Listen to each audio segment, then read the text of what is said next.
Assalamualaikum warahmatullahi wabarakatuh. Gimana nih kabarnya anak-anak Ustadz hari ini, sehat?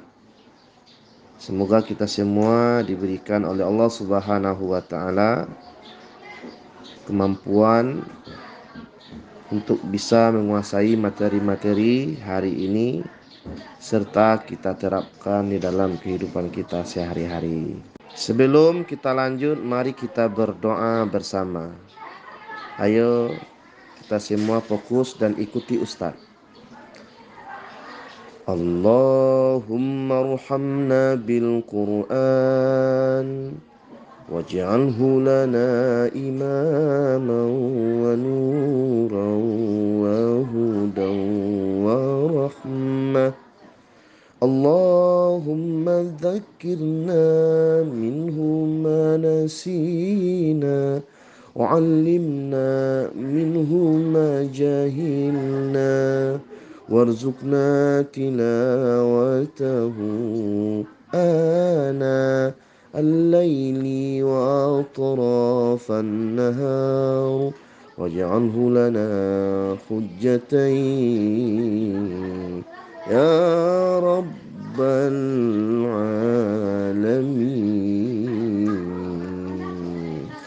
Alhamdulillah. Mari kita masuk anak-anak Ustaz sekalian ke materi hari ini, yaitunya sangat nikmat kita membaca Al-Quran bila kita menyempurnakan tajwidnya. Spesifik hari ini kita akan membahas tentang ilmu yang berhubungan dengan qalqalah. Oke, sebelum kita masuk ke materi pembahasan tentang tajwid, mari kita kembali dulu mengetahui tentang pengertian tajwid secara bahasa. Tajwid secara bahasa adalah tahsinul Quran. Hassana yuhassinu tahsinan. Artinya membaguskan bacaan-bacaan Al-Quran. Secara istilah atau terminologi, membunyikan setiap huruf-huruf yang keluar dari makhrajnya dengan memberikan hak-haknya. Hukum mempelajarinya adalah fardu kifayah. Sementara untuk aplikasinya di dalam kehidupan kita, hukumnya adalah fardu ain. Baiklah, kita masuk ke dalam materi yang akan kita tuju. Yang pertama adalah pengertian qalqalah. Secara bahasa, qalqalah ini adalah pantulan. Qalqalah ini adalah satu sifat huruf. Seperti yang kita kenal, sifat huruf itu ada yang berlawanan dan ada yang tidak berlawanan. Kalau seandainya yang berlawanan kita kenal dengan isti'la. Ya. Lawannya adalah istifal. Nah, tapi kalau qalqalah ini dia adalah salah satu sifat yang tunggal. Seperti hamas, ya, kemudian juga sifat-sifat yang berdiri sendiri, yang tidak berlawanan, yang semuanya itu harus kita perhatikan secara seksama. Menurut istilah atau terminologi, bunyi pantulan yang terjadi pada salah satu huruf yang 5 ketika dalam keadaan mati atau waqaf.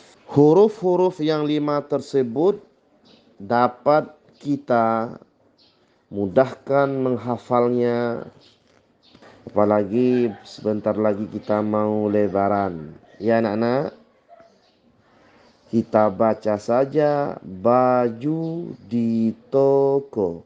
Gimana? Ulang lagi. baju di toko. Berikutnya perlu kita ketahui, bacaan qalqalah itu terjadi apabila pertama huruf qalqalahnya berharkat sukun. Kemudian yang kedua, huruf qalqalah seperti yang kita kenal dengan harkat fathah baris atas, dhammah baris depan, atau kasrah baris bawah, dan ketiga harkat tersebut dibaca sukun ketika berhenti, atau dalam istilah tajwid kita kenal dengan ketika waqaf. Perhatikan ya, dia berbaris, kemudian barisnya kita matikan lantaran kita waqaf atau berhenti. Kemungkinan kita pengen mengambil nafas atau sebagainya. Baiklah, kita masuk ke pelajaran macam-macam qalqalah. Ya. Qalqalah ini terbagi dua. Yang pertama, qalqalah sughra. Sughra ini artinya adalah kecil, yaitu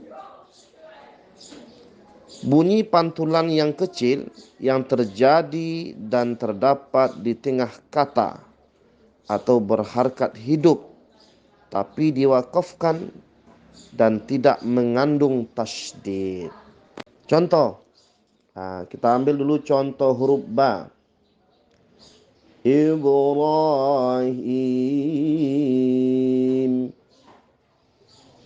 Contoh huruf jim. Yaj'alun. Ya, di tengah kalimat. Contoh huruf dal. Udkhuluha.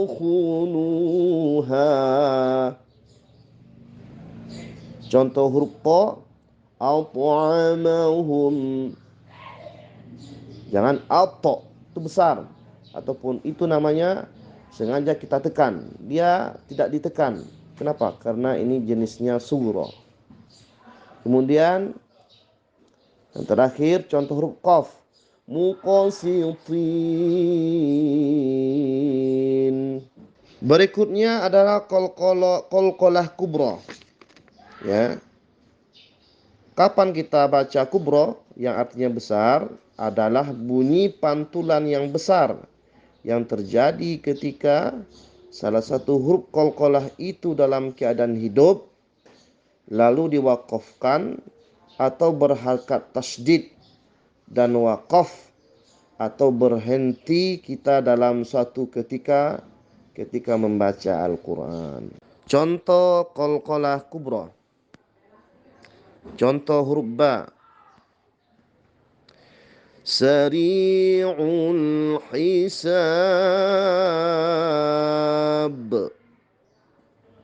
Yang dimatikan adalah huruf ba. Berbaris kasrah, hisabi kita baca hisab. Fil buruj. Ini harokat jim ini adalah baris di bawah. Kemudian ketika waqaf kita baca kubra. Fil buruj. Kemudian contoh huruf dal yang kubra. La syahid. Asalnya adalah syahidun. Kemudian dibaca kubra karena waqaf dan berharkat. Kemudian contoh huruf ta. Wa imra'ata Lut. Kata-kata lutin. Dua kasrah atau tanwin berbaris di bawah, kemudian ketika waqaf. Kemudian yang terakhir contoh qalqalah kubra adalah huruf qaf. Min khalaq. Pada kata-kata khalaq pada huruf qaf tanwin kasratain. Yang kita baca bunyi pantulannya besar, dua alasan, berbaris dan waqaf. Baiklah anak-anak sekalian, mari kita masuk pada sesi mendemonstrasikan bacaan Al-Quran pada penggalan ayat-ayat tertentu setelah kita ketahui teorinya, khususnya dalam materi membaca qalqalah. Mari kita demonstrasikan pada penggalan-penggalan pendek yang kita baca yang terdapat di dalam Al-Quran. Mari ikuti Ustaz. A'udzu billahi minasy syaithanir rajim. Bismillahirrahmanirrahim. فَإِذَا فَرَغْتَ فَانصَبْ فَلَهُمْ أَجْرٌ غَيْرُ مَمْنُونٍ إِنَّ الْإِنسَانَ لَيَطْغَىٰ. Ikuti. 3 contoh yang telah kita baca tadi adalah contoh qalqalah surah.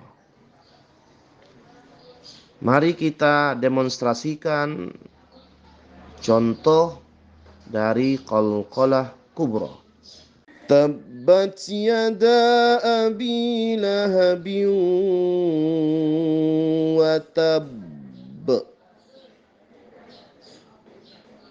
Kita katakan kata-kata watab pada huruf ba terdapat waqaf dan huruf tasydid.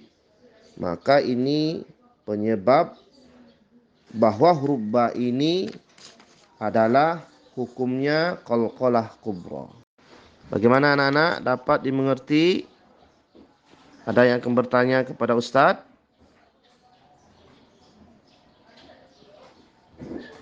Apakah Anda sudah paham?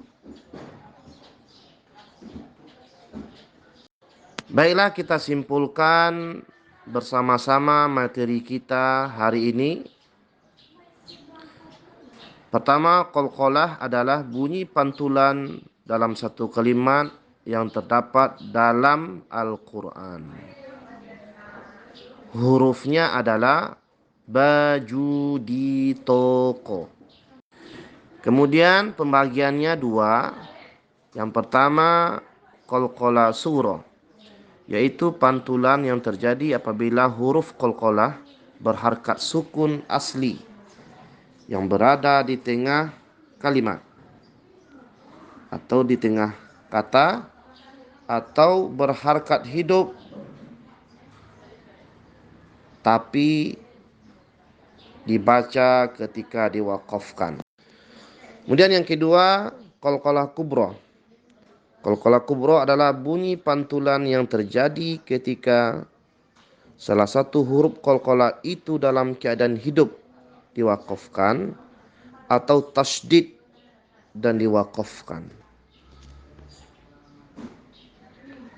Alhamdulillahirabbil alamin. Kita ketemu lagi minggu depan dalam materi praktek bacaan qalqalah pada ayat-ayat pendek. Silakan Ananda di rumah praktekkan, dan insya Allah minggu depan kita praktekkan di sini. Wabillahi taufiq wal hidayah. Wassalamualaikum warahmatullahi wabarakatuh.